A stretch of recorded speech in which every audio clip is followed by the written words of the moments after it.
Donde le informamos del acontecer nacional e internacional más importante en las últimas 24 horas. Recuerde seguirnos a través de 101.5 FM en Costa Rica Radio, en Facebook e Instagram como Costa Rica Noticias y en Twitter nos encuentra como @SinarNoticias. Vamos a repasar de inmediato nuestros titulares.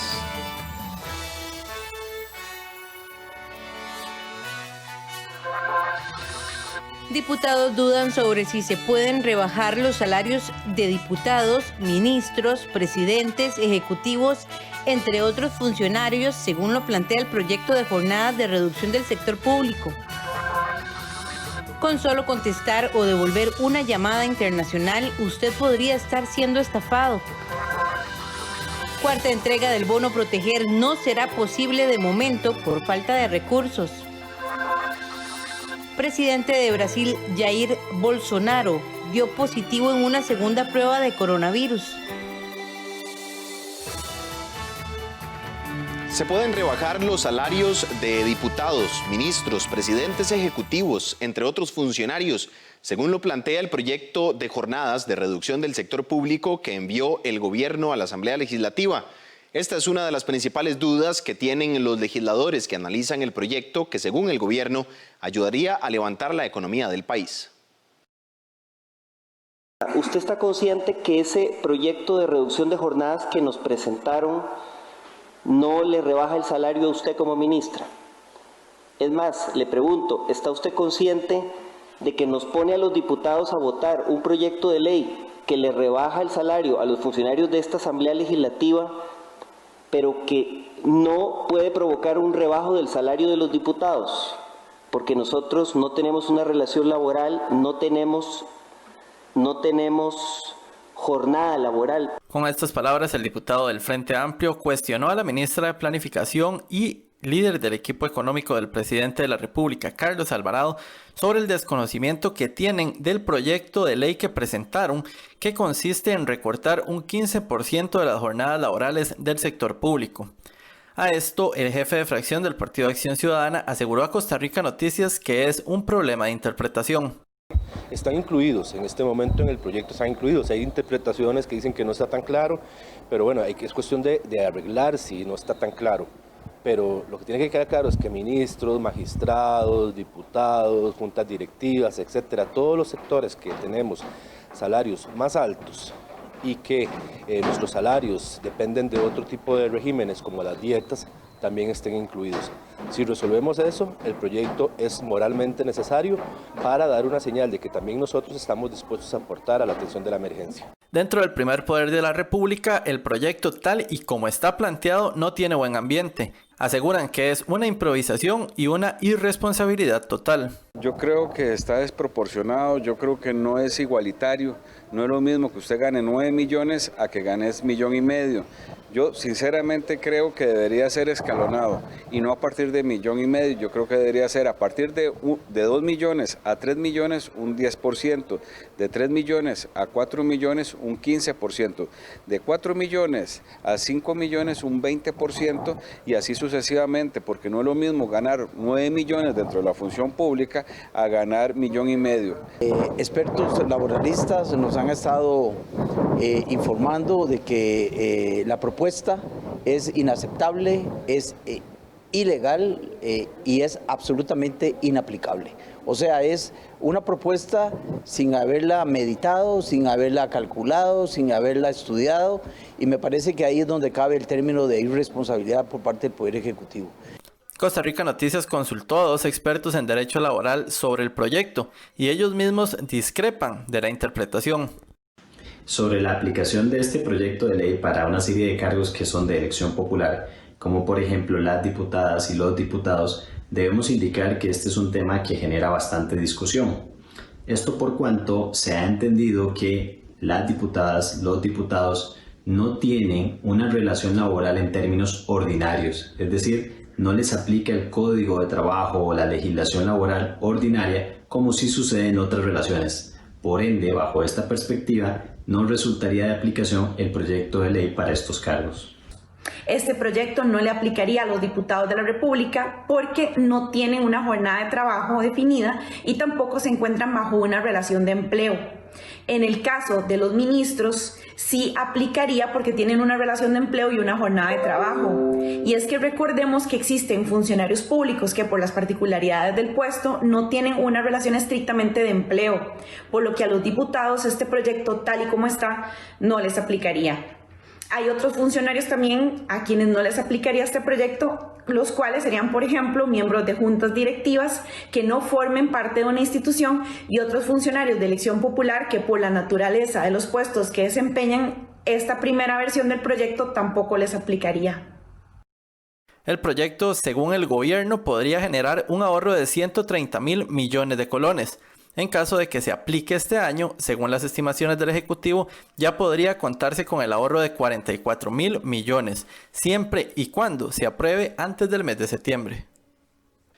¿Sabía usted que con solo contestar o devolver una llamada internacional usted puede ser estafado? Hoy en la tercera entrega de los reportajes Pandemia de Estafas le hablaremos de los métodos de ciberdelincuencia del wangiri y el skimming.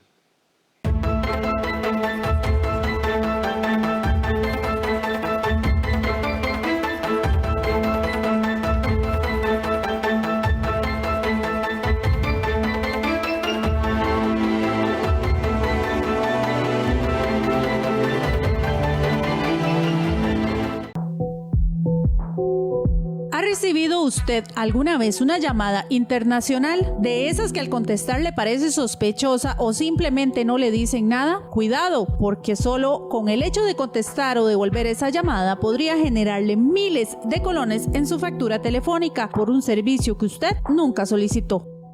Para el juez penal Gregorio Briglia, este método denominado wangiri o one call ring resulta tan inofensivo como contestar una llamada que luego le traerá muchos ceros en su factura. El skimming es otro conocido método que consiste en la clonación de tarjetas bancarias en gasolineras, bares, restaurantes y en cualquier comercio donde usted lo utilice como medio de pago. Incluso la tecnología ha creado los touchpad, que son sistemas que roban sus datos a través de un rastreo IP a su billetera, bolso u otra pertenencia. Que consiste en las llamadas que ingresan a un celular con número de código de área, por ejemplo 505 o 507, que no es propiamente el código de área nuestro.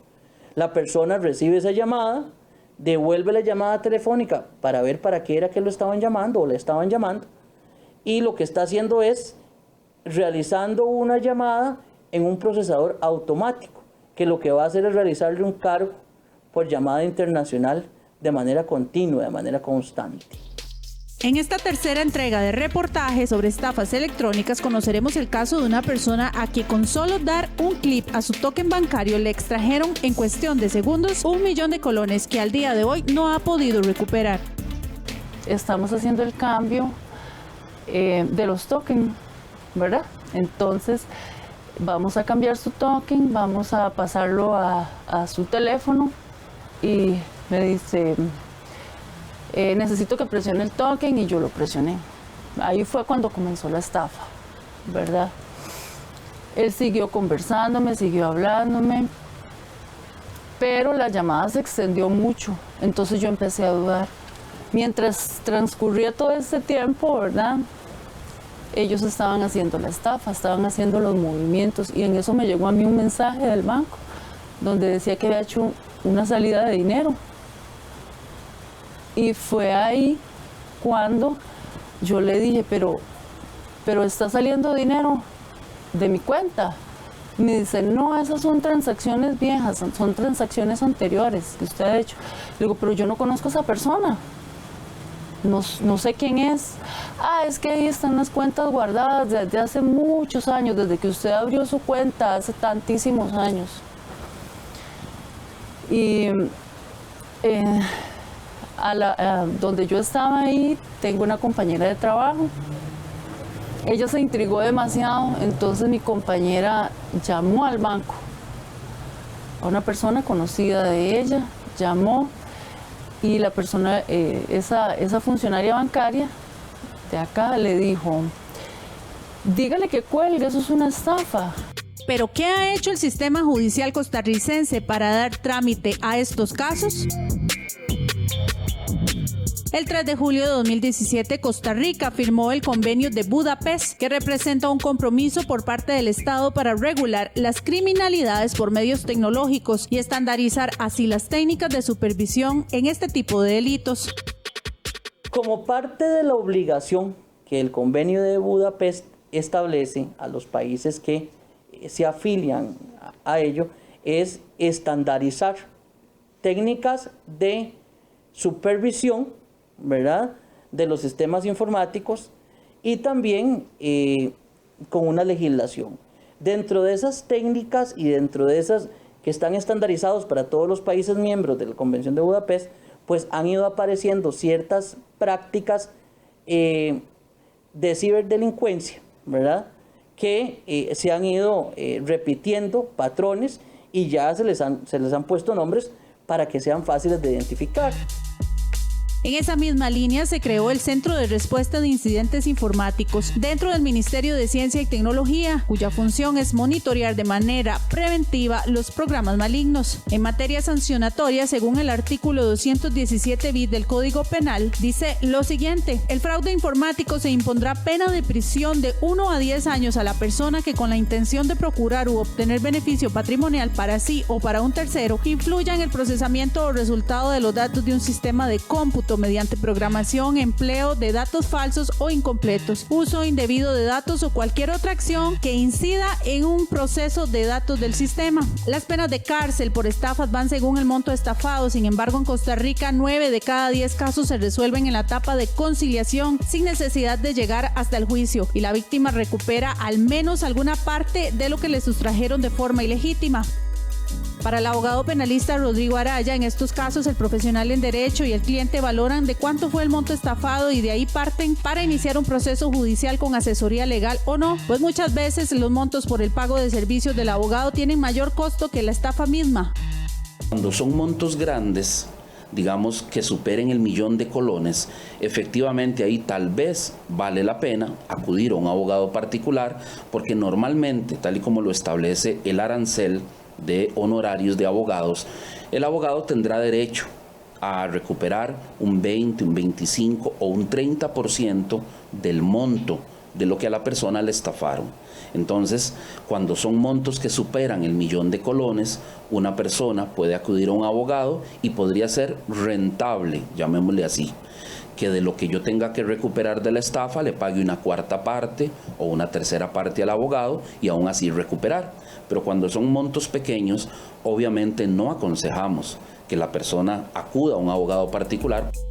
Araya recomienda en el caso de estafas menores a 500.000 colones buscar asesoría en la Oficina de la Defensa Civil de la Víctima del Poder Judicial, donde le brindan apoyo emocional y legal de forma gratuita. Incluso si ya el defraudado lleva avanzado su proceso de demanda, puede buscar asesoría en esa instancia. También existe la Contraloría de Servicios del Poder Judicial, a la cual las víctimas pueden acudir para solicitar información sobre el avance de sus procesos. En cuanto al tiempo de prescripción de las causas por delitos informáticos, la legislación contempla 3 años si el monto es menor de 5 millones y 10 años cuando lo defraudado asciende a los 5 millones de colones.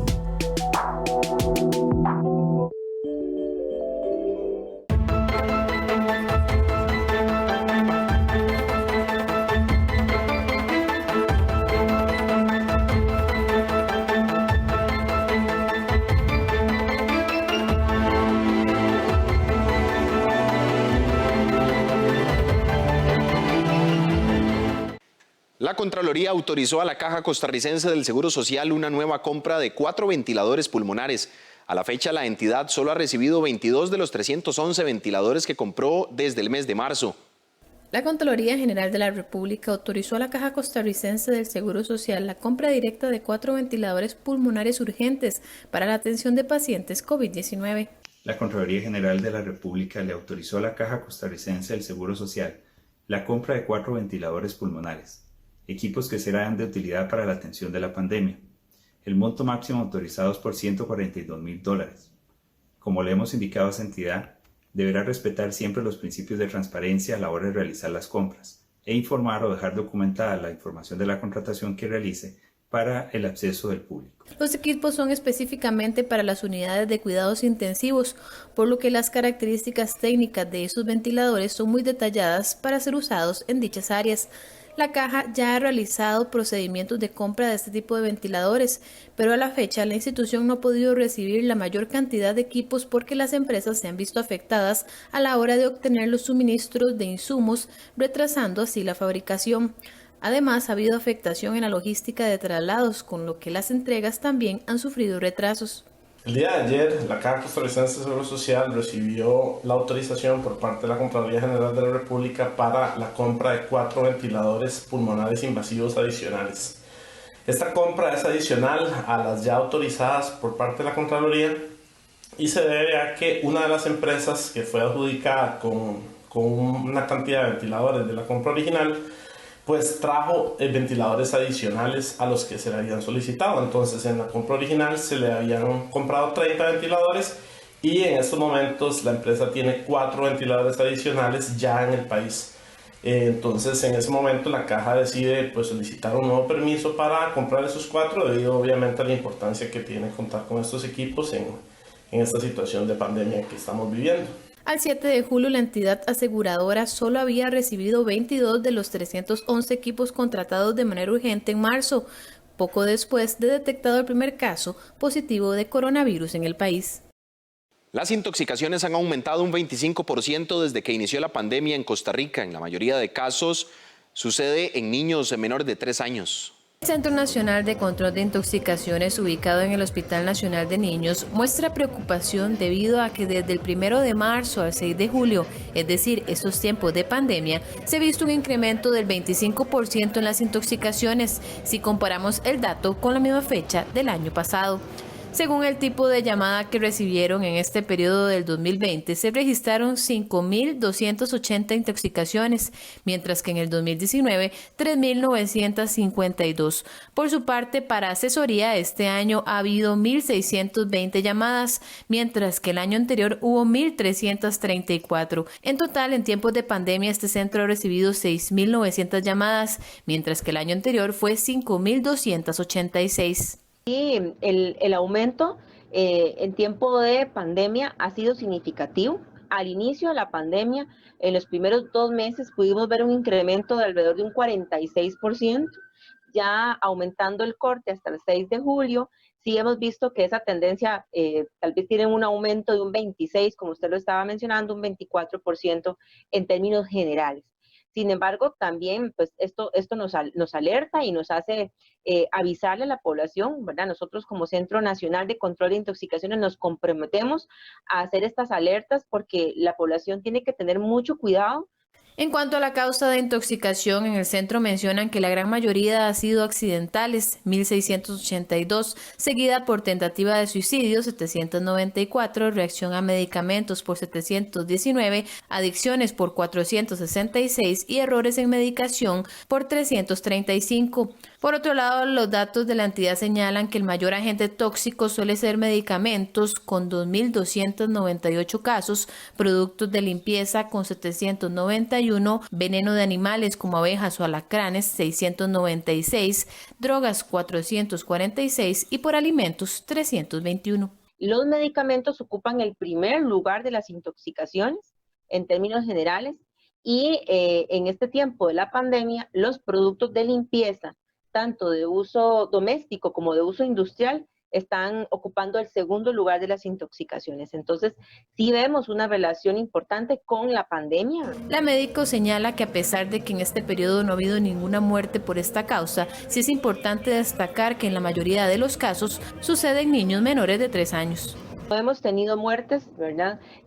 Sí hemos tenido en algunos casos lesiones serias como quemaduras, problemas en niños significativos, ¿verdad? De mamás que han tenido que llevar a los niños al centro médico, estar horas o incluso internarlos por quemaduras, adultos también.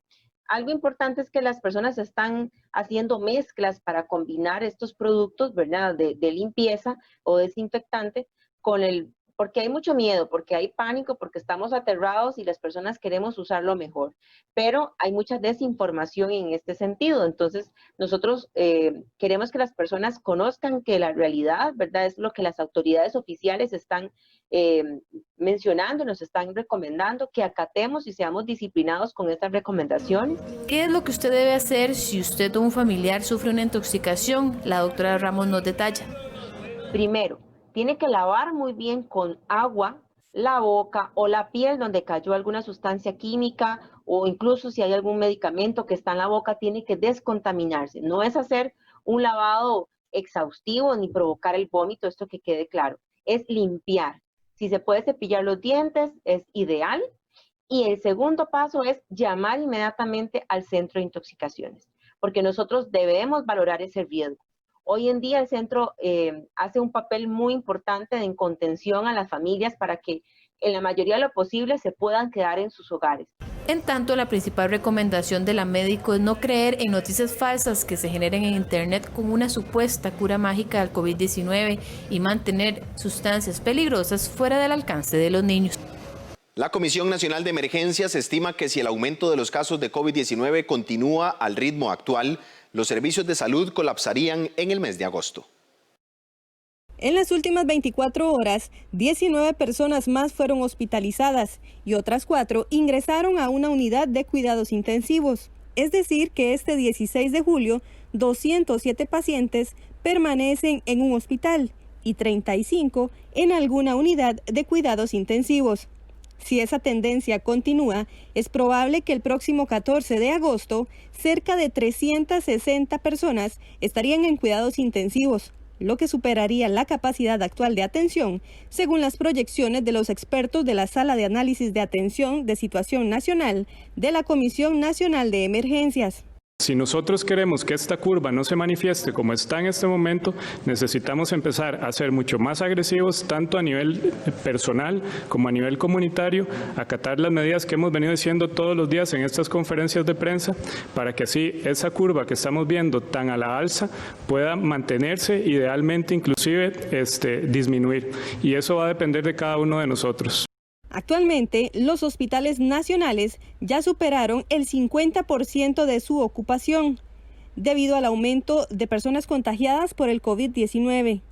Por ejemplo, el Hospital Calderón Guardia tiene 77% de ocupación, el Hospital México 55% y el Hospital San Juan de Dios 67%, mientras que el CEACO ya tiene el 91% de las camas llenas. La estrategia tiene que basarse en la prevención y la prevención solo está en nuestras manos, la prevención solo está de nuestro lado y por eso necesitamos trabajar muy fuertemente en las medidas comunitarias, la organización comunitaria, la comunicación y la cooperación conjunta, y esa estrategia de nivel comunitario es lo que nos va a permitir, además de la responsabilidad individual, poder evitar enfermarnos. El objetivo fundamental es que no enfermemos y que no tengamos que ir a un centro de salud. Si no tenemos condiciones para cumplir la cuarentena, podemos acudir al Sistema Nacional de Gestión de Riesgo para que podamos cumplir la cuarentena en un centro de atención de casos positivos o sospechosos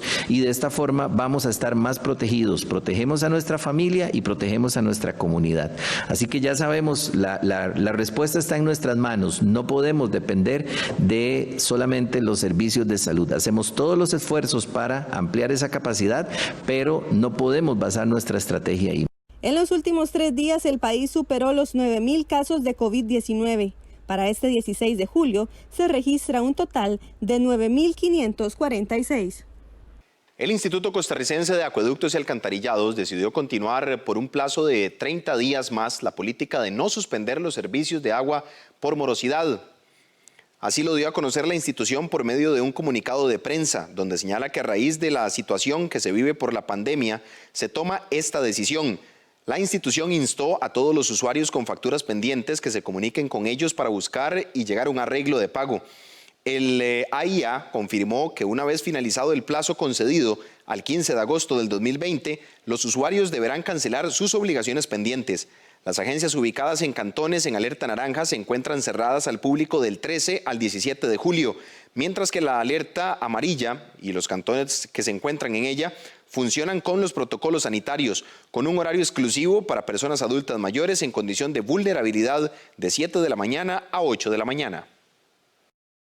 Por otro lado, instamos a todos los usuarios que tienen facturas pendientes de pago a que contacten a la institución para que antes del vencimiento de ese plazo efectúen el correspondiente arreglo de pago. También es importante indicar que una vez finalizado el plazo concedido, es decir, al 15 de agosto, los usuarios deberán cancelar la obligación que tengan pendiente de pago, incluyendo el recargo del 2% que está previsto en el reglamento.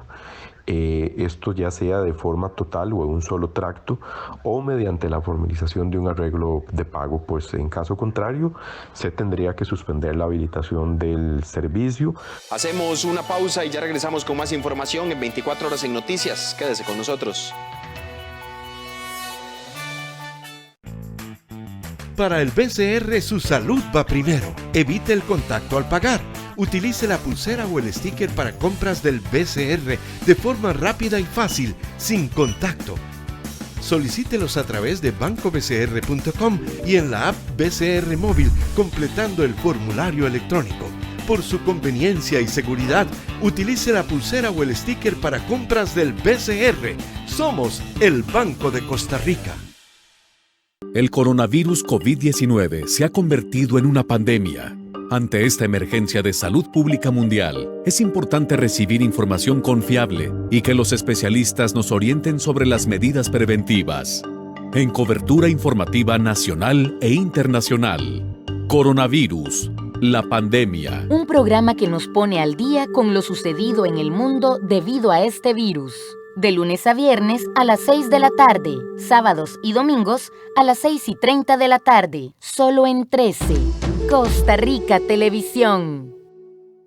Costa Rica Noticias Regional le acerca al Gobierno de la República. Si tiene alguna consulta para los jerarcas e instituciones públicas, mándenos su video con su pregunta al WhatsApp 8398 0071 o al correo costarricanoticiasregional@gmail.com. No olvide indicarnos su nombre y lugar donde vive. Su respuesta la encontrará en Costa Rica Noticias Regional.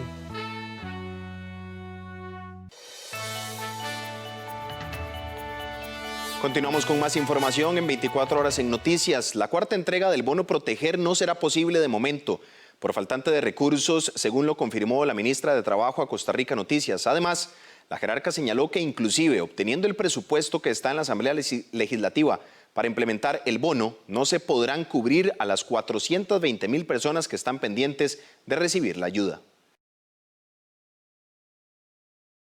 La cuarta entrega del bono Proteger está en veremos. Y al día de hoy, el Ministerio de Trabajo no puede garantizar que las personas afectadas laboralmente por la pandemia puedan ser ayudados con esta alternativa. La razón: no hay presupuesto para ello, según indicó Yanina Dinarte, ministra de Trabajo.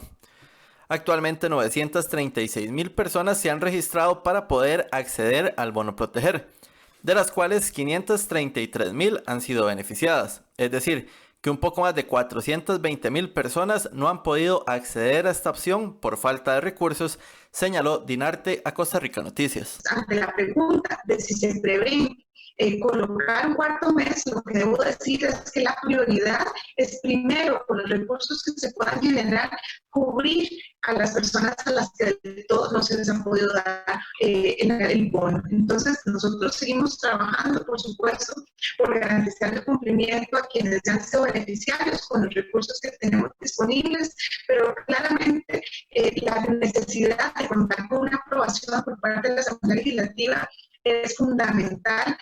La jerarca de Trabajo explicó que a pesar de los nuevos recursos que tiene el presupuesto extraordinario, que aún está estudiado en el primer poder de la República para su aprobación o un nuevo rechazo, no alcanzaría el dinero para atender a los más de 420,000 personas que están en espera. el gobierno de la República presenta un nuevo presupuesto que ya no solo contiene los 65 millones de INS, sino que también integra recursos correspondientes a lo que se ha logrado recaudar por concepto de la ley de combustibles. Esto que nos permitiría es efectivamente cubrir con una población un poco más amplia. No obstante, todavía con estos dos recursos que se están incluyendo en el presupuesto, no lograríamos cubrir la totalidad de los 420,000 que están en espera. Entonces, en este momento, básicamente lo que procedería sería aplicar una priorización conforme lo que establece el decreto ejecutivo que da vida a proteger para poder llegar a las personas que tienen situaciones de vulnerabilidad mayores. La jerarca de trabajo detalló que el pago del segundo mes ya se completó y la proyección es concluir con el tercer pago en estos próximos días. Donde vayan las clases, va el cyberbullying. Este es el lema que encabeza una campaña que busca visibilizar el acoso psicológico a través de las redes sociales. El confinamiento al que está sometido el país desde hace más de 4 meses debido al COVID-19 ha causado que niños y adolescentes utilicen durante más tiempo medios virtuales, con lo cual se genera un mayor riesgo de ser víctimas de ciberbullying. Por esta razón, por tercer año consecutivo, empresas privadas y varias instituciones públicas lanzaron la campaña Alto al Ciberbullying, la cual tiene por objetivo informar a madres, padres, docentes y personas cuidadoras de menores sobre los riesgos que existen en los entornos digitales. Vayan donde vayan las clases, va el bullying y por ende el ciberbullying. Les invitamos a descargar el contenido, a revisarlo, a estar pendiente, a escuchar las diferentes líneas de acción donde vamos a estar trabajando tanto en redes sociales como en los medios de prensa, en los medios de comunicación radial, porque queremos llegar a todas las poblaciones y en este momento tan importante y tan coyuntural, nuestros niños, niñas y adolescentes requieren con mucha más razón del esfuerzo de las personas adultas que les acompañamos. Recordemos que migramos a la virtualidad del entorno educativo y cuando era el sitio seguro la casa, hoy también es un sitio inseguro porque ahí va a llegar este daño, esta violencia que se nos está ocasionando. Según el Patronato Nacional de la Infancia, en lo que va del año han recibido varias llamadas relacionadas al acoso cibernético. En estos días les puedo decir que ya hemos recibido varias denuncias que tienen que ver con ciberbullying. Igual, el año pasado tramitamos aproximadamente, por aquí tengo el dato, unas 17 denuncias que tienen que ver con este tipo de asuntos y que nos combina a trabajar en conjunto. La responsabilidad del desarrollo integral de las personas menores de edad es de todas y todos y esta alianza estratégica entre el Colegio de Profesionales de Psicología, el Ministerio de Educación y el PAN y la empresa privada es un ejemplo de trabajo interinstitucional articulado en materia de derecho de la niñez y la adolescencia. Las expertas mencionan que es necesario que los padres de familia o cuidadores observen las conductas y los cambios en el comportamiento de los niños. Además, recomiendan limitar el uso desmedido de dispositivos móviles para disminuir la posibilidad de sufrir o hacer ciberbullying. Se diseñe un plan de trabajo en la casa con nuestros niños y niñas, que se establezca una rutina, que se haga un horario variado, que tenga distintas actividades y que ojalá, que es fundamental, que sean los mismos muchachos, las muchachas, los niños y las niñas quienes elaboren esa rutina, de manera que tomen en cuenta lo que ellos quieren, lo que les gusta. Yo siempre les insisto, todos los niños son distintos, todos tienen ganas de... les gustan cosas diferentes. Hay un temor de poner las reglas cuando ya fueron dados tal vez de manera ilimitada. Como bien lo dice doña Gladys, hay que acompañar esos protocolos con varias cosas rápidamente. Cuando usted entrega un dispositivo electrónico a una persona menor de edad, tiene que entregarlo con limitaciones, con condiciones y con reglas. Hay personas que nos dicen, bueno, pero yo nada más se lo di y no le dije nada, ¿ahora cómo lo hago? Bueno, ahora es el momento de hacerlo. No puede ser utilizado de manera irrestricta y limitada siempre. Y hay muchas casas en las que las condiciones que se dan es que el aparato o el dispositivo electrónico es compartido. Entonces, es importante que tengamos esos horarios para el respeto del uso y de las funciones para las cuales tenemos ese dispositivo electrónico en casa. En el Ministerio de Educación señalan que desde que iniciaron las clases virtuales sí ha aumentado esta práctica, pero que por el momento las denuncias no están diferenciadas por el tipo de bullying, pero que esperan aplicarlo a partir del próximo año. En nuestra sección Animales en Libertad le presentamos a la fratércula ártica o el frailecillo atlántico. Estas aves frotan sus picos para el cortejo y los progenitores hacen hasta 8 viajes diarios en busca de sustento para sus polluelos. Pueden portar hasta 20 peces en el pico.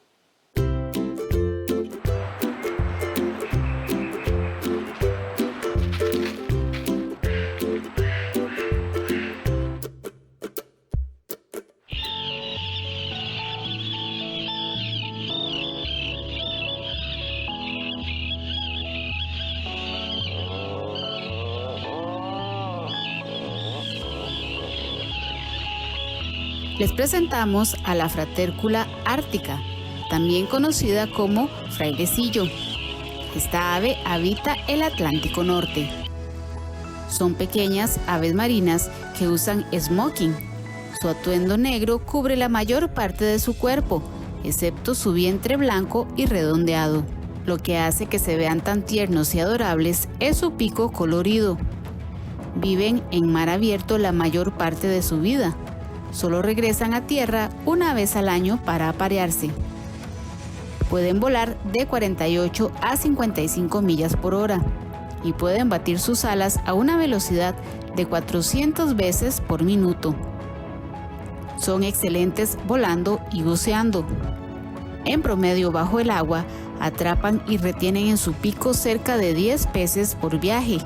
Gracias a lo áspero de su lengua, van empujando cada pez dentro de su boca. Su extraño y filoso pico les sirve para cavar una madriguera para poner bajo la tierra el único huevo por pareja.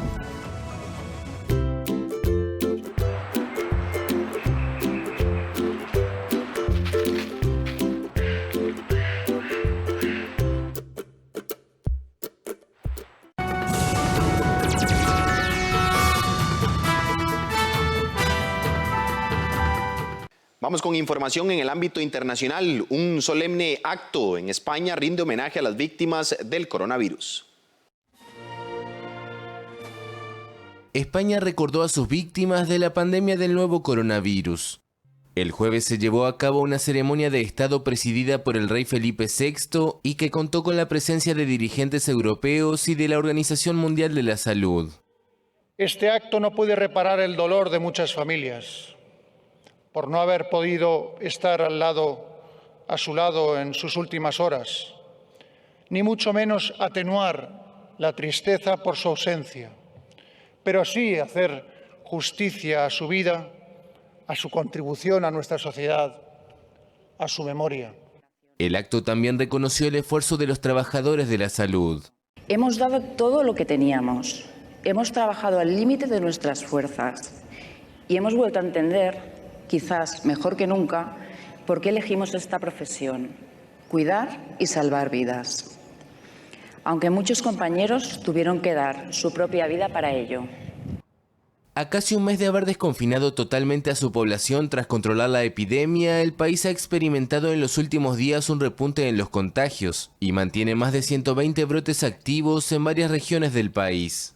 España suma oficialmente más de 28.400 muertos por la enfermedad, de un total de más de 256.000 casos notificados. En América Latina, los fallecimientos por la COVID-19 ya superan las 150.000 personas y el virus sigue su avance.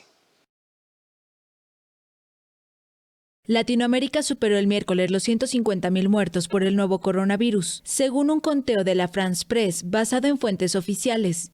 En América Latina y el Caribe se han producido más de 3,5 millones de contagios por coronavirus. Es la segunda zona más enlutada por la pandemia en el mundo, detrás de Europa.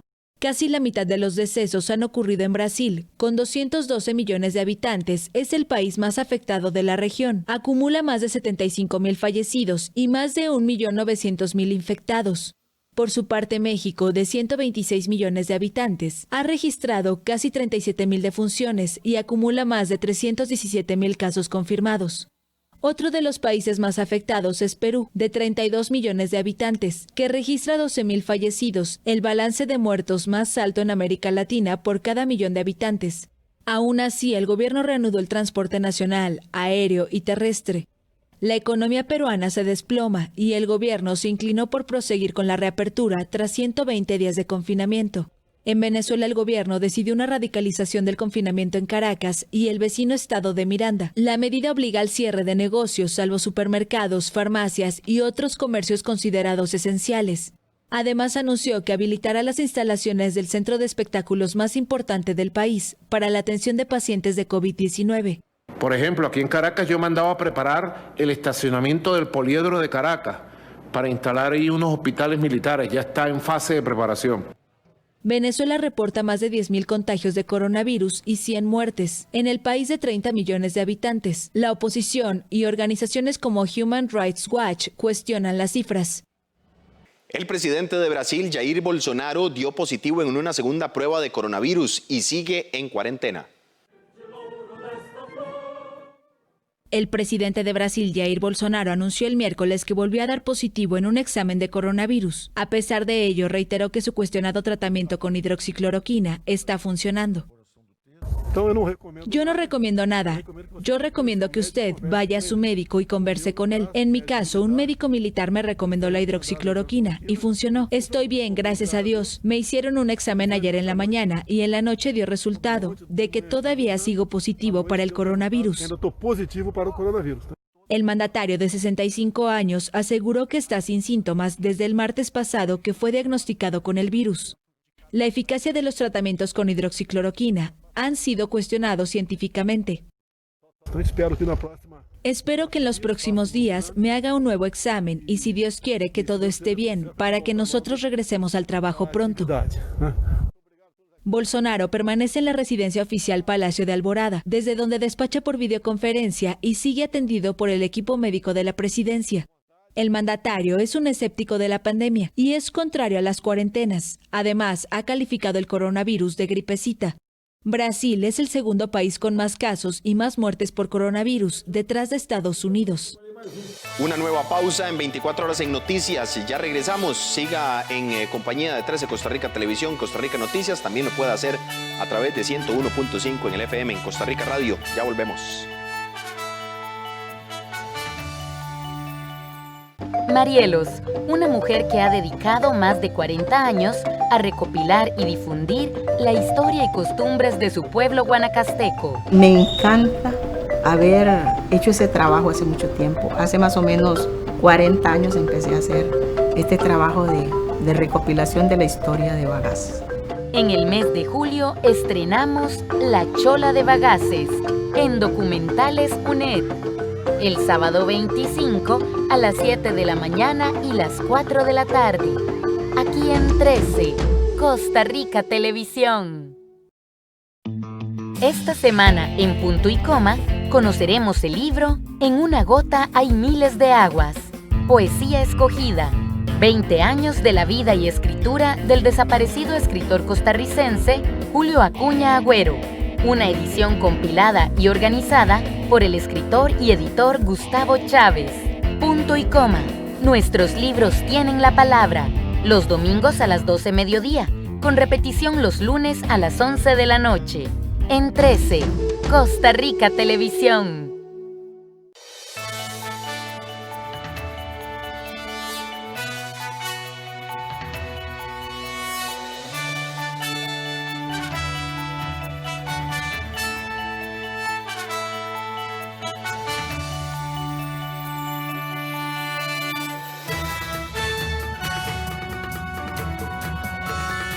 ¿Qué tal? Buenos días, bienvenidos a 24 horas en Noticias. Gracias por acompañarnos en nuestra primera edición de Costa Rica Noticias, donde le informamos del acontecer nacional e internacional más importante en las últimas 24 horas. Recuerde seguirnos a través de 101.5 FM en Costa Rica Radio, en Facebook e Instagram como Costa Rica Noticias, y en Twitter nos encuentra como @SINARNoticias.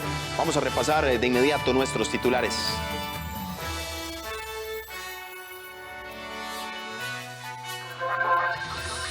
Diputados dudan sobre si se pueden rebajar los salarios de diputados, ministros, presidentes, ejecutivos, entre otros funcionarios, según lo plantea el proyecto de jornadas de reducción del sector público.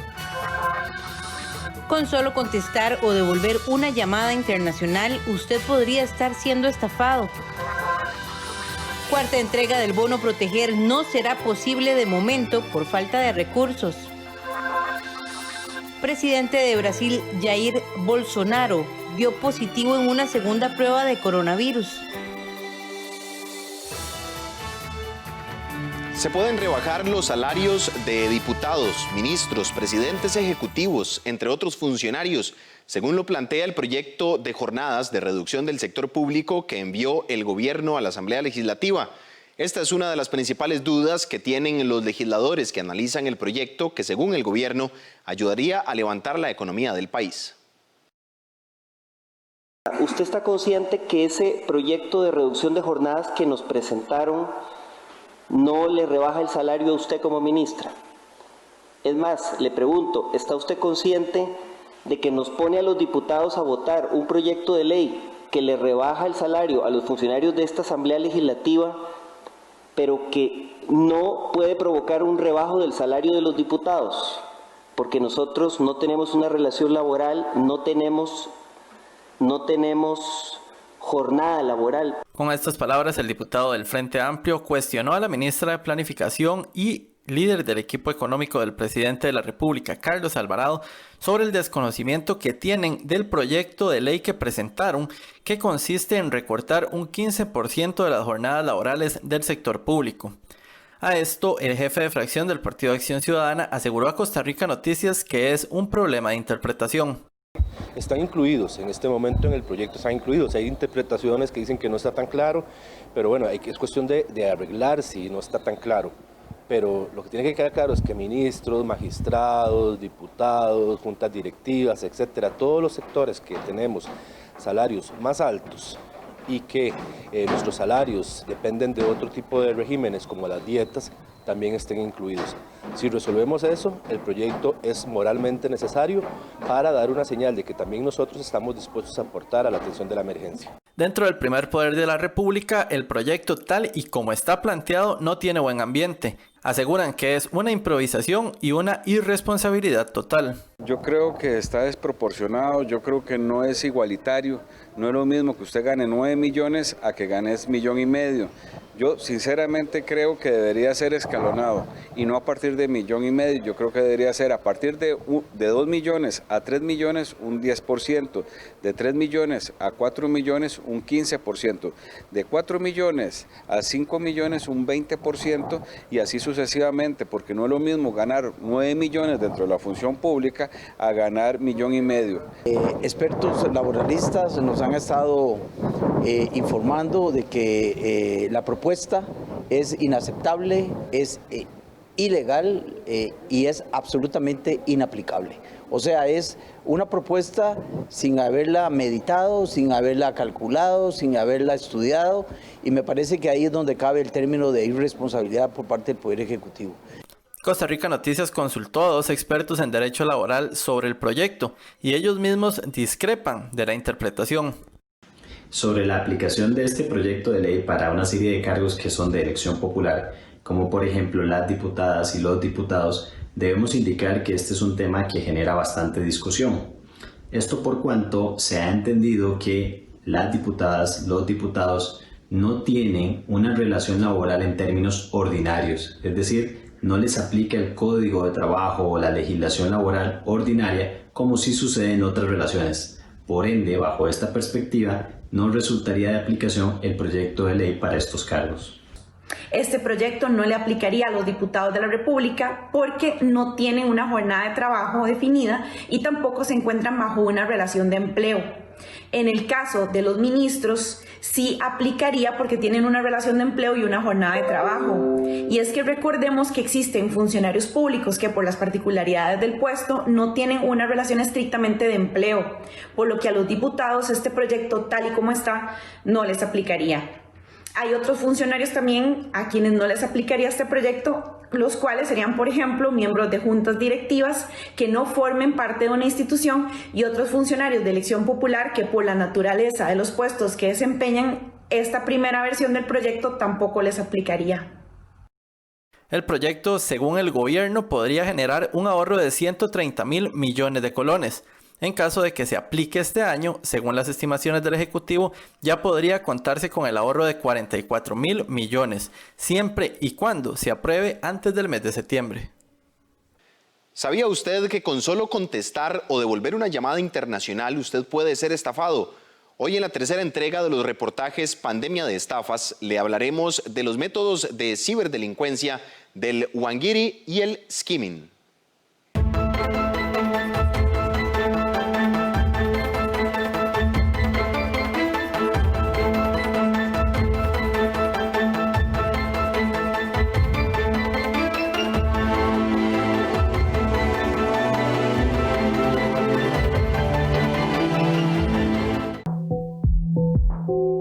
¿Ha recibido usted alguna vez una llamada internacional? De esas que al contestar le parece sospechosa o simplemente no le dicen nada. Cuidado, porque solo con el hecho de contestar o devolver esa llamada podría generarle miles de colones en su factura telefónica por un servicio que usted nunca solicitó. Para el juez penal Gregorio Briglia, este método denominado wangiri o one call ring resulta tan inofensivo como contestar una llamada que luego le traerá muchos ceros en su factura. El skimming es otro conocido método que consiste en la clonación de tarjetas bancarias en gasolineras, bares, restaurantes y en cualquier comercio donde usted lo utilice como medio de pago. Incluso la tecnología ha creado los touchpad, que son sistemas que roban sus datos a través de un rastreo IP a su billetera, bolso u otra pertenencia. Que consiste en las llamadas que ingresan a un celular con número de código de área, por ejemplo 505 o 507, que no es propiamente el código de área nuestro. La persona recibe esa llamada, devuelve la llamada telefónica para ver para qué era que lo estaban llamando o le estaban llamando, y lo que está haciendo es realizando una llamada en un procesador automático, que lo que va a hacer es realizarle un cargo por llamada internacional de manera continua, de manera constante. En esta tercera entrega de reportajes sobre estafas electrónicas conoceremos el caso de una persona a que con solo dar un clip a su token bancario le extrajeron en cuestión de segundos 1 millón de colones que al día de hoy no ha podido recuperar. Estamos haciendo el cambio de los tokens, ¿verdad? Entonces vamos a cambiar su token, vamos a pasarlo a su teléfono y me dice, necesito que presione el token, y yo lo presioné. Ahí fue cuando comenzó la estafa, ¿verdad? Él siguió conversándome, siguió hablándome, pero la llamada se extendió mucho, entonces yo empecé a dudar. Mientras transcurría todo este tiempo, ¿verdad?, ellos estaban haciendo la estafa, estaban haciendo los movimientos, y en eso me llegó a mí un mensaje del banco donde decía que había hecho una salida de dinero. Y fue ahí cuando yo le dije, pero está saliendo dinero de mi cuenta. Y me dice, no, esas son transacciones viejas, son transacciones anteriores que usted ha hecho. Le digo, pero yo no conozco a esa persona. No sé quién es. Es que ahí están las cuentas guardadas desde hace muchos años, desde que usted abrió su cuenta hace tantísimos años. Y donde yo estaba ahí, tengo una compañera de trabajo. Ella se intrigó demasiado, entonces mi compañera llamó al banco. A una persona conocida de ella, llamó, y la persona, esa funcionaria bancaria de acá le dijo, dígale que cuelgue, eso es una estafa. ¿Pero qué ha hecho el sistema judicial costarricense para dar trámite a estos casos? El 3 de julio de 2017, Costa Rica firmó el Convenio de Budapest, que representa un compromiso por parte del Estado para regular las criminalidades por medios tecnológicos y estandarizar así las técnicas de supervisión en este tipo de delitos. Como parte de la obligación que el Convenio de Budapest establece a los países que se afilian a ello, es estandarizar técnicas de supervisión, ¿verdad?, de los sistemas informáticos, y también con una legislación. Dentro de esas técnicas y dentro de esas que están estandarizados para todos los países miembros de la Convención de Budapest, pues han ido apareciendo ciertas prácticas de ciberdelincuencia, ¿verdad? Que se han ido repitiendo patrones y ya se les han puesto nombres para que sean fáciles de identificar.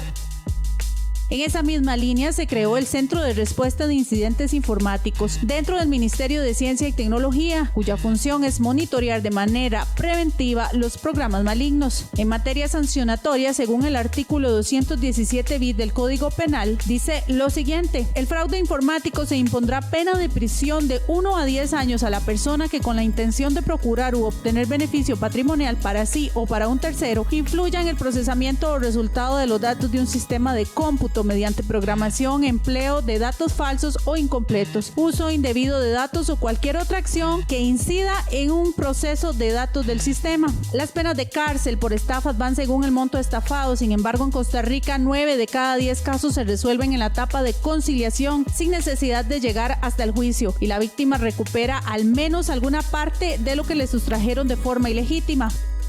Para el abogado penalista Rodrigo Araya, en estos casos el profesional en derecho y el cliente valoran de cuánto fue el monto estafado y de ahí parten para iniciar un proceso judicial con asesoría legal o no, pues muchas veces los montos por el pago de servicios del abogado tienen mayor costo que la estafa misma. Cuando son montos grandes, digamos que superen el 1.000.000 de colones, efectivamente ahí tal vez vale la pena acudir a un abogado particular, porque normalmente, tal y como lo establece el arancel de honorarios de abogados, el abogado tendrá derecho a recuperar un 20, un 25 o un 30% del monto de lo que a la persona le estafaron. Entonces, cuando son montos que superan el 1.000.000 de colones, una persona puede acudir a un abogado y podría ser rentable, llamémosle así, que de lo que yo tenga que recuperar de la estafa le pague una cuarta parte o una tercera parte al abogado y aún así recuperar. Pero cuando son montos pequeños, obviamente no aconsejamos que la persona acuda a un abogado particular. Araya recomienda en el caso de estafas menores a 500.000 colones buscar asesoría en la Oficina de la Defensa Civil de la Víctima del Poder Judicial, donde le brindan apoyo emocional y legal de forma gratuita. Incluso si ya el defraudado lleva avanzado su proceso de demanda, puede buscar asesoría en esa instancia. También existe la Contraloría de Servicios del Poder Judicial, a la cual las víctimas pueden acudir para solicitar información sobre el avance de sus procesos. En cuanto al tiempo de prescripción de las causas por delitos informáticos, la legislación contempla 3 años si el monto es menor de 5 millones y 10 años cuando lo defraudado asciende a los 5 millones de colones.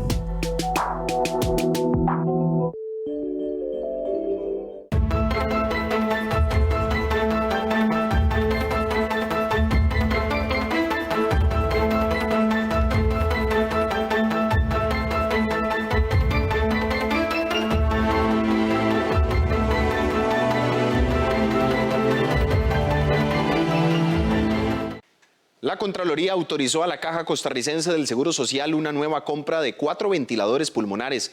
A la fecha, la entidad solo ha recibido 22 de los 311 ventiladores que compró desde el mes de marzo. La Contraloría General de la República autorizó a la Caja Costarricense del Seguro Social la compra directa de 4 ventiladores pulmonares urgentes para la atención de pacientes COVID-19. La Contraloría General de la República le autorizó a la Caja Costarricense del Seguro Social la compra de 4 ventiladores pulmonares, equipos que serán de utilidad para la atención de la pandemia. El monto máximo autorizado es por $142.000. Como le hemos indicado a esa entidad, deberá respetar siempre los principios de transparencia a la hora de realizar las compras e informar o dejar documentada la información de la contratación que realice para el acceso del público. Los equipos son específicamente para las unidades de cuidados intensivos, por lo que las características técnicas de esos ventiladores son muy detalladas para ser usados en dichas áreas. La Caja ya ha realizado procedimientos de compra de este tipo de ventiladores, pero a la fecha la institución no ha podido recibir la mayor cantidad de equipos porque las empresas se han visto afectadas a la hora de obtener los suministros de insumos, retrasando así la fabricación. Además, ha habido afectación en la logística de traslados, con lo que las entregas también han sufrido retrasos. El día de ayer, la Caja Costarricense de Seguro Social recibió la autorización por parte de la Contraloría General de la República para la compra de 4 ventiladores pulmonares invasivos adicionales. Esta compra es adicional a las ya autorizadas por parte de la Contraloría y se debe a que una de las empresas que fue adjudicada con una cantidad de ventiladores de la compra original pues trajo ventiladores adicionales a los que se le habían solicitado. Entonces en la compra original se le habían comprado 30 ventiladores y en estos momentos la empresa tiene 4 ventiladores adicionales ya en el país. Entonces en ese momento la caja decide pues solicitar un nuevo permiso para comprar esos 4 debido obviamente a la importancia que tiene contar con estos equipos en esta situación de pandemia que estamos viviendo. Al 7 de julio, la entidad aseguradora solo había recibido 22 de los 311 equipos contratados de manera urgente en marzo, poco después de detectado el primer caso positivo de coronavirus en el país. Las intoxicaciones han aumentado un 25% desde que inició la pandemia en Costa Rica. En la mayoría de casos sucede en niños menores de 3 años. El Centro Nacional de Control de Intoxicaciones, ubicado en el Hospital Nacional de Niños, muestra preocupación debido a que desde el 1 de marzo al 6 de julio, es decir, estos tiempos de pandemia, se ha visto un incremento del 25% en las intoxicaciones si comparamos el dato con la misma fecha del año pasado. Según el tipo de llamada que recibieron en este periodo del 2020, se registraron 5.280 intoxicaciones, mientras que en el 2019, 3.952. Por su parte, para asesoría, este año ha habido 1.620 llamadas, mientras que el año anterior hubo 1.334. En total, en tiempos de pandemia, este centro ha recibido 6.900 llamadas, mientras que el año anterior fue 5.286. Y el aumento en tiempo de pandemia ha sido significativo. Al inicio de la pandemia, en los primeros 2 meses pudimos ver un incremento de alrededor de un 46%, ya aumentando el corte hasta el 6 de julio. Sí hemos visto que esa tendencia tal vez tiene un aumento de un 26%, como usted lo estaba mencionando, un 24% en términos generales. Sin embargo, también pues esto nos alerta y nos hace avisarle a la población, ¿verdad? Nosotros como Centro Nacional de Control de Intoxicaciones nos comprometemos a hacer estas alertas porque la población tiene que tener mucho cuidado. En cuanto a la causa de intoxicación, en el centro mencionan que la gran mayoría ha sido accidentales, 1.682, seguida por tentativa de suicidio, 794, reacción a medicamentos por 719, adicciones por 466 y errores en medicación por 335. Por otro lado, los datos de la entidad señalan que el mayor agente tóxico suele ser medicamentos, con 2.298 casos, productos de limpieza con 791, veneno de animales como abejas o alacranes 696, drogas 446 y por alimentos 321. Los medicamentos ocupan el primer lugar de las intoxicaciones en términos generales y en este tiempo de la pandemia los productos de limpieza, tanto de uso doméstico como de uso industrial, están ocupando el segundo lugar de las intoxicaciones. Entonces, sí vemos una relación importante con la pandemia. La médico señala que a pesar de que en este periodo no ha habido ninguna muerte por esta causa,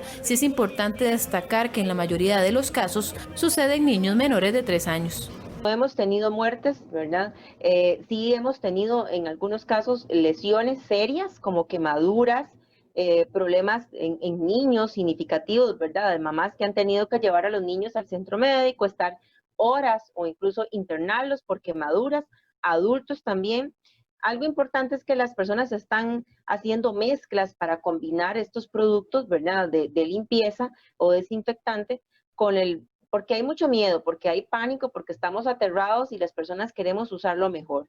Pero hay mucha desinformación en este sentido. Entonces, nosotros queremos que las personas conozcan que la realidad, ¿verdad? Es lo que las autoridades oficiales están mencionando, nos están recomendando, que acatemos y seamos disciplinados con estas recomendaciones. ¿Qué es lo que usted debe hacer si usted o un familiar sufre una intoxicación? La doctora Ramos nos detalla.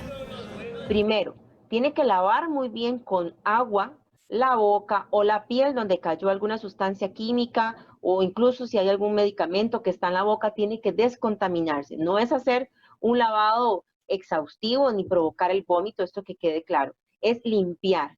Si se puede cepillar los dientes, es ideal.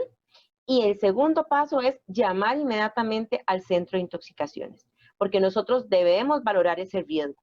Hoy en día el centro hace un papel muy importante en contención a las familias para que en la mayoría de lo posible se puedan quedar en sus hogares.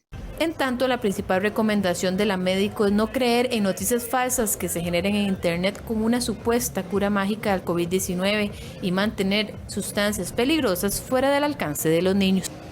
La Comisión Nacional de Emergencias estima que si el aumento de los casos de COVID-19 continúa al ritmo actual, los servicios de salud colapsarían en el mes de agosto. En las últimas 24 horas, 19 personas más fueron hospitalizadas y otras 4 ingresaron a una unidad de cuidados intensivos. Es decir, que este 16 de julio, 207 pacientes permanecen en un hospital y 35 en alguna unidad de cuidados intensivos. Si esa tendencia continúa, es probable que el próximo 14 de agosto, cerca de 360 personas estarían en cuidados intensivos, lo que superaría la capacidad actual de atención, según las proyecciones de los expertos de la Sala de Análisis de Atención de Situación Nacional de la Comisión Nacional de Emergencias. Si nosotros queremos que esta curva no se manifieste como está en este momento, necesitamos empezar a ser mucho más agresivos, tanto a nivel personal como a nivel comunitario, acatar las medidas que hemos venido diciendo todos los días en estas conferencias de prensa, para que así esa curva que estamos viendo tan a la alza pueda mantenerse, idealmente inclusive disminuir. Y eso va a depender de cada uno de nosotros. Actualmente, los hospitales nacionales ya superaron el 50% de su ocupación, debido al aumento de personas contagiadas por el COVID-19. Por ejemplo, el Hospital Calderón Guardia tiene 77% de ocupación, el Hospital México 55% y el Hospital San Juan de Dios 67%, mientras que el SEACO ya tiene el 91% de las camas llenas. La estrategia tiene que basarse en la prevención y la prevención solo está en nuestras manos, la prevención solo está de nuestro lado y por eso necesitamos trabajar muy fuertemente en las medidas comunitarias, la organización comunitaria, la comunicación y la cooperación conjunta, y esa estrategia a nivel comunitario es lo que nos va a permitir, además de la responsabilidad individual, poder evitar enfermarnos. El objetivo fundamental es que no enfermemos y que no tengamos que ir a un centro de salud. Si no tenemos condiciones para cumplir la cuarentena, podemos acudir al Sistema Nacional de Gestión de Riesgo para que podamos cumplir la cuarentena en un centro de atención de casos positivos o sospechosos y de esta forma vamos a estar más protegidos. Protegemos a nuestra familia y protegemos a nuestra comunidad. Así que ya sabemos, la respuesta está en nuestras manos. No podemos depender de solamente los servicios de salud. Hacemos todos los esfuerzos para ampliar esa capacidad, pero no podemos basar nuestra estrategia ahí. En los últimos 3 días, el país superó los 9.000 casos de COVID-19. Para este 16 de julio, se registra un total de 9.546. El Instituto Costarricense de Acueductos y Alcantarillados decidió continuar por un plazo de 30 días más la política de no suspender los servicios de agua por morosidad. Así lo dio a conocer la institución por medio de un comunicado de prensa, donde señala que a raíz de la situación que se vive por la pandemia, se toma esta decisión. La institución instó a todos los usuarios con facturas pendientes que se comuniquen con ellos para buscar y llegar a un arreglo de pago. El AIA confirmó que una vez finalizado el plazo concedido al 15 de agosto del 2020, los usuarios deberán cancelar sus obligaciones pendientes. Las agencias ubicadas en cantones en alerta naranja se encuentran cerradas al público del 13 al 17 de julio, mientras que la alerta amarilla y los cantones que se encuentran en ella funcionan con los protocolos sanitarios, con un horario exclusivo para personas adultas mayores en condición de vulnerabilidad de 7 de la mañana a 8 de la mañana. Por otro lado, instamos a todos los usuarios que tienen facturas pendientes de pago a que contacten a la institución para que antes del vencimiento de ese plazo efectúen el correspondiente arreglo de pago. También es importante indicar que una vez finalizado el plazo concedido, es decir, al 15 de agosto, los usuarios deberán cancelar la obligación que tengan pendiente de pago, incluyendo el recargo del 2% que está previsto en el reglamento. Esto ya sea de forma total o en un solo tracto o mediante la formalización de un arreglo de pago, pues en caso contrario se tendría que suspender la habilitación del servicio. Hacemos una pausa y ya regresamos con más información en 24 horas en Noticias. Quédese con nosotros. Todos los sábados, la gastronomía y el turismo viajan juntos alrededor del mundo. Esta semana descubra en De China a tu cocina lo mejor de la comida oriental. Y en La Ruta de Enrique seguiremos descubriendo los lugares más exóticos de Latinoamérica. Sábados alrededor del mundo, por 13, Costa Rica Televisión. Hay muchos factores que producen ansiedad, pero en el embarazo es mucho más. De ese tema estamos ya preparados para hablar. No se lo pierda este viernes en Café Nacional a las 8 en punto de la mañana.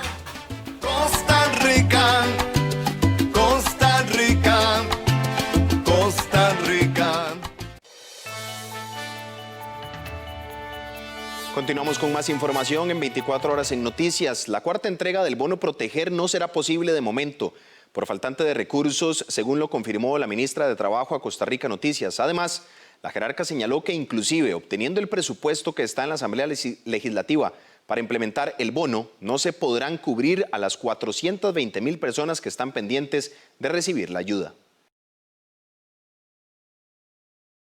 La cuarta entrega del bono Proteger está en veremos. Y al día de hoy, el Ministerio de Trabajo no puede garantizar que las personas afectadas laboralmente por la pandemia puedan ser ayudados con esta alternativa. La razón: no hay presupuesto para ello, según indicó Yanina Dinarte, ministra de Trabajo. Actualmente 936,000 personas se han registrado para poder acceder al bono Proteger, de las cuales 533,000 han sido beneficiadas. Es decir, que un poco más de 420,000 personas no han podido acceder a esta opción por falta de recursos, señaló Dinarte a Costa Rica Noticias. Ante la pregunta de si se prevé colocar un cuarto mes, lo que debo decir es que la prioridad es primero, con los recursos que se puedan generar, cubrir a las personas a las que de todo no se les ha podido dar el bono. Entonces, nosotros seguimos trabajando, por supuesto, por garantizar el cumplimiento a quienes ya han sido beneficiarios con los recursos que tenemos disponibles, pero claramente la necesidad de contar con una aprobación por parte de la Asamblea Legislativa es fundamental. La jerarca de Trabajo explicó que a pesar de los nuevos recursos que tiene el presupuesto extraordinario, que aún es estudiado en el primer poder de la República para su aprobación o un nuevo rechazo, no alcanzaría el dinero para atender a los más de 420,000 personas que están en espera. El gobierno de la República presenta un nuevo presupuesto que ya no solo contiene los 65 millones del INS, sino que también integra recursos correspondientes a lo que se ha logrado recaudar por concepto de la ley de combustibles. Esto que nos permitiría es efectivamente cubrir con una población un poco más amplia. No obstante, todavía con estos dos recursos que se están incluyendo en el presupuesto, no lograríamos cubrir la totalidad de los 420,000 que están en espera. Entonces, en este momento, básicamente lo que procedería sería aplicar una priorización conforme lo que establece el decreto ejecutivo que da vida a proteger para poder llegar a las personas que tienen situaciones de vulnerabilidad mayores. La jerarca de Trabajo detalló que el pago del segundo mes ya se completó y la proyección es concluir con el tercer pago en estos próximos días. Donde vayan las clases, va el cyberbullying. Este es el lema que encabeza una campaña que busca visibilizar el acoso psicológico a través de las redes sociales. El confinamiento al que está sometido el país desde hace más de 4 meses debido al COVID-19 ha causado que niños y adolescentes utilicen durante más tiempo medios virtuales, con lo cual se genera un mayor riesgo de ser víctimas de ciberbullying. Por esta razón, por tercer año consecutivo, empresas privadas y varias instituciones públicas lanzaron la campaña Alto al Ciberbullying, la cual tiene por objetivo informar a madres, padres, docentes y personas cuidadoras de menores sobre los riesgos que existen en los entornos digitales. Vayan donde vayan las clases, va el bullying y por ende el ciberbullying. Les invitamos a descargar el contenido, a revisarlo, a estar pendiente, a escuchar las diferentes líneas de acción donde vamos a estar trabajando tanto en redes sociales como en los medios de prensa, en los medios de comunicación radial, porque queremos llegar a todas las poblaciones y en este momento tan importante y tan coyuntural, nuestros niños, niñas y adolescentes requieren con mucha más razón del esfuerzo de las personas adultas que les acompañamos. Recordemos que migramos a la virtualidad del entorno educativo y cuando era el sitio seguro la casa, hoy también es un sitio inseguro porque ahí va a llegar este daño, esta violencia que se nos está ocasionando. Según el Patronato Nacional de la Infancia, en lo que va del año han recibido varias llamadas relacionadas al acoso cibernético. En estos días les puedo decir que ya hemos recibido varias denuncias que tienen que ver con ciberbullying. Igual el año pasado tramitamos aproximadamente, por aquí tengo el dato, unas 17 denuncias que tienen que ver con este tipo de asuntos y que nos combina a trabajar en conjunto. La responsabilidad del desarrollo integral de las personas menores de edad es de todas y todos y esta alianza estratégica entre el Colegio de Profesionales de Psicología, el Ministerio de Educación y el PAN y la empresa privada es un ejemplo de trabajo interinstitucional articulado en materia de derecho de la niñez y la adolescencia. Las expertas mencionan que es necesario que los padres de familia o cuidadores observen las conductas y los cambios en el comportamiento de los niños. Además, recomiendan limitar el uso desmedido de dispositivos móviles para disminuir la posibilidad de sufrir o hacer ciberbullying. Se diseñe un plan de trabajo en la casa con nuestros niños y niñas, que se establezcan una rutina, que se haga un horario variado, que tenga distintas actividades y que ojalá, que es fundamental, que sean los mismos muchachos, las muchachas, los niños y las niñas quienes elaboren esa rutina, de manera que tomen en cuenta lo que ellos quieren, lo que les gusta. Yo siempre les insisto, todos los niños son distintos, todos tienen ganas les gustan cosas diferentes. Hay un temor de poner las reglas cuando ya fueron dados tal vez de manera ilimitada. Como bien lo dice doña Gladys, hay que acompañar esos protocolos con varias cosas rápidamente. Cuando usted entrega un dispositivo electrónico a una persona menor de edad, tiene que entregarlo con limitaciones, con condiciones y con reglas. Hay personas que nos dicen, bueno, pero yo nada más se lo di y no le dije nada, ¿ahora cómo lo hago? Bueno, ahora es el momento de hacerlo. No puede ser utilizado de manera irrestricta y limitada siempre. Y hay muchas casas en las que las condiciones que se dan es que el aparato o el dispositivo electrónico es compartido. Entonces, es importante que tengamos esos horarios para el respeto del uso y de las funciones para las cuales tenemos ese dispositivo electrónico en casa. En el Ministerio de Educación señalan que desde que iniciaron las clases virtuales sí ha aumentado esta práctica, pero que por el momento las denuncias no están diferenciadas por el tipo de bullying, pero que esperan aplicarlo a partir del próximo año. En nuestra sección Animales en Libertad le presentamos a la fratércula ártica o el frailecillo atlántico. Estas aves frotan sus picos para el cortejo y los progenitores hacen hasta 8 viajes diarios en busca de sustento para sus polluelos. Pueden portar hasta 20 peces en el pico.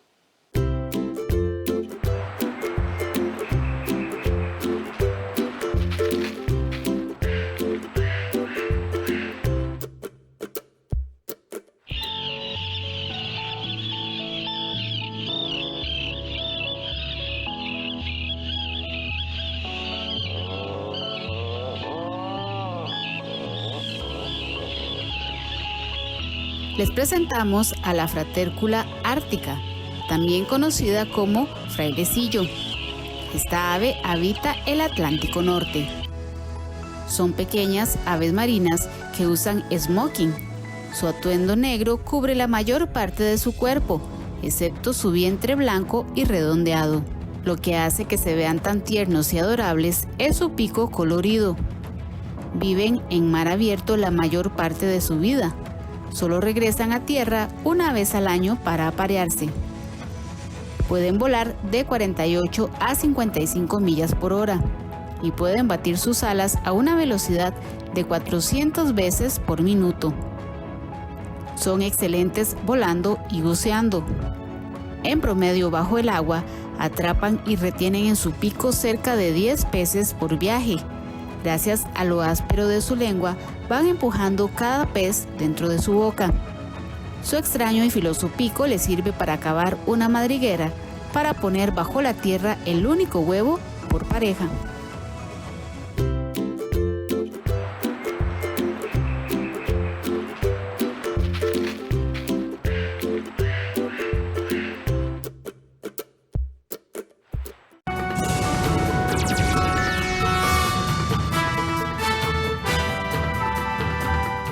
Vamos con información en el ámbito internacional. Un solemne acto en España rinde homenaje a las víctimas del coronavirus. España recordó a sus víctimas de la pandemia del nuevo coronavirus.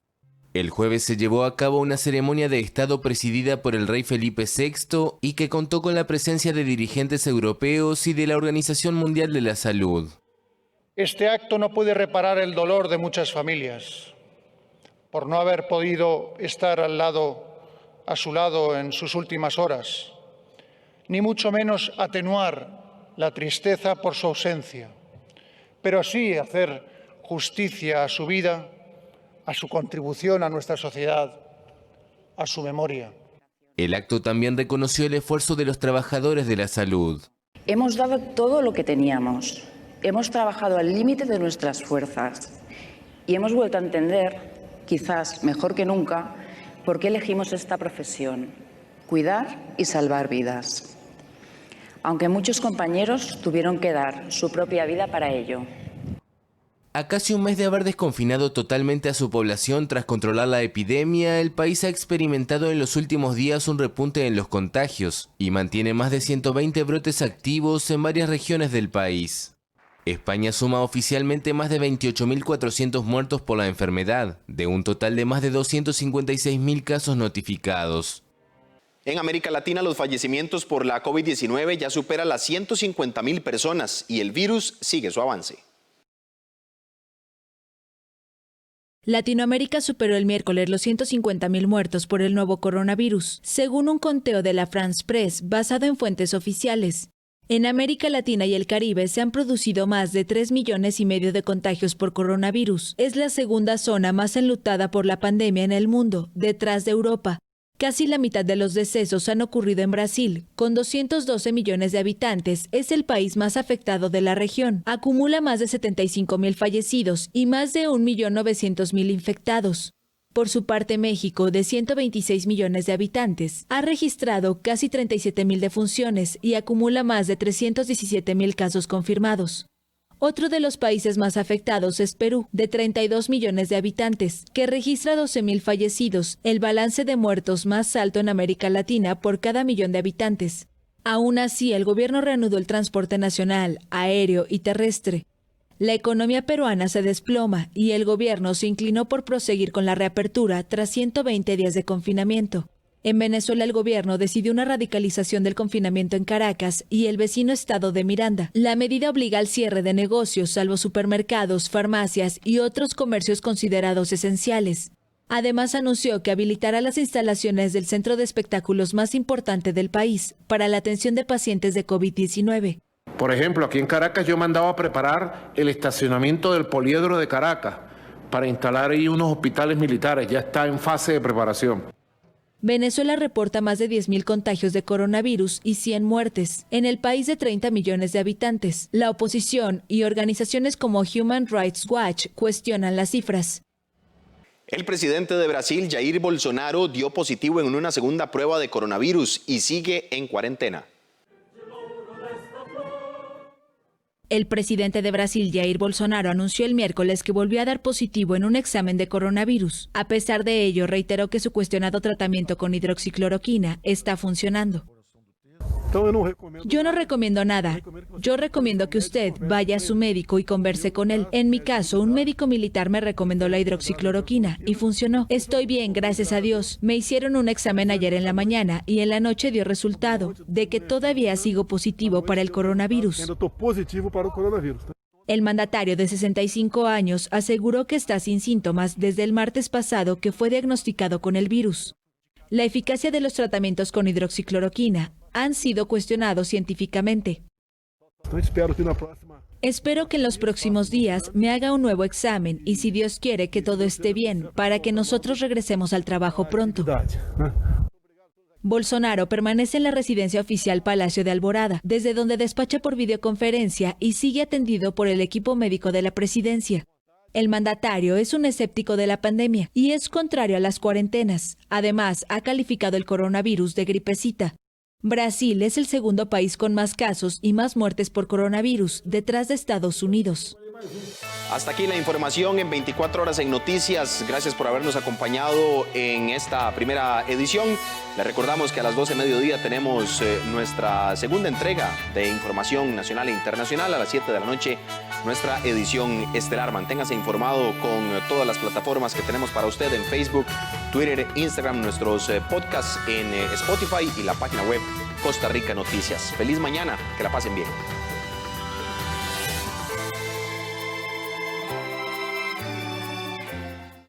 Disfrute de diferentes